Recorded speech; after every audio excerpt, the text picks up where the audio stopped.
ورأیت الناس یدخلون فی دین اللہ افواجا، آپ دیکھ رہے ہیں اللہ کے محبوب کہ لوگ جوک در جوک، جماعت در جماعت اسلام میں داخل ہو رہے ہیں، گروہ در گروہ داخل ہو رہے ہیں۔ فسبح بحمد ربک، اب آپ اپنے رب کی تسبیح بیان کیجئے، واستغفروا، اور استغفار کیجئے، انہ کان توابا۔ تو چونکہ نبی علیہ السلام کو عمر کے آخری حصے میں اللہ نے تسبیح زیادہ بیان کرنے کا حکم دیا، تو امام بخاری رحمۃ اللہ علیہ یہ حدیث سب سے آخر پر لائے کہ میں بھی اب اپنا کام مکمل ہو گیا، حدیث کو حدیث تسبیح پہ ختم کرتا ہوں تاکہ اللہ تعالیٰ میری تسبیح کو قبول فرما لے۔ جب مجھے استاد نے یہ حدیث پڑھائی تو میں نے کہا کہ استاد جی، محدثین نے تو بہت ساری وجوہات، کچھ 6-7 وجوہات لکھی ہیں کہ آخری حدیث کے طور پہ کیوں چنا، مگر میری لائن ہے یہ ذکر و سلوک والی،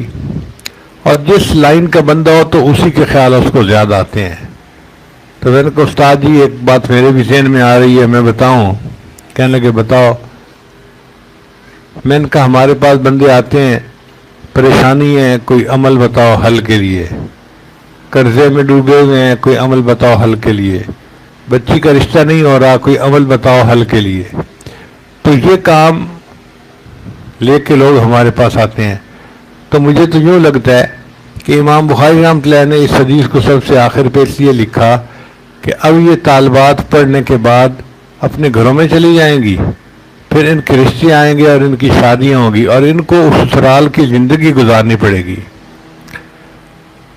اب یہ بچیاں حالات کی مچھلی کے پیٹ میں پھنس جائیں گی۔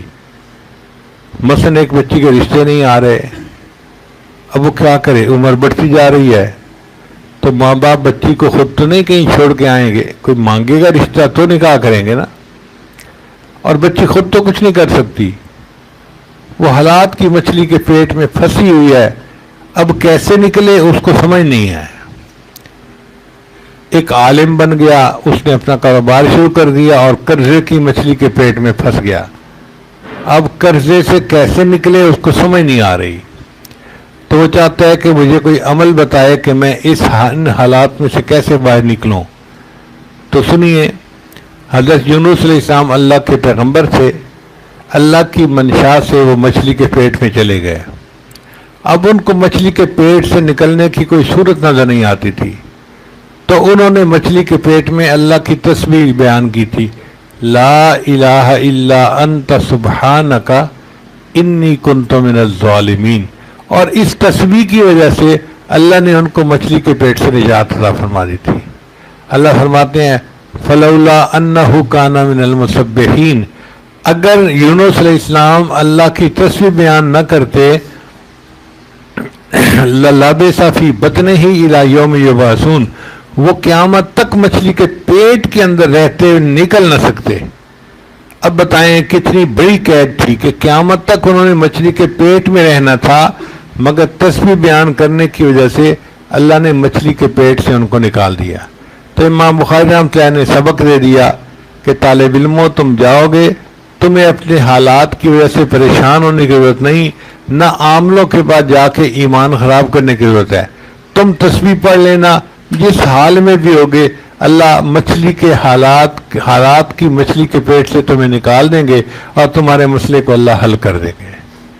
تو جب میں نے استاد کو یہ بات کہی تو انہوں نے اس بات کو پسند فرمایا، میں نے آج آپ کے سامنے بھی یہ بات کر دی۔ اللہ تعالیٰ ہمارا یہاں آنا بیٹھنا قبول فرمائے،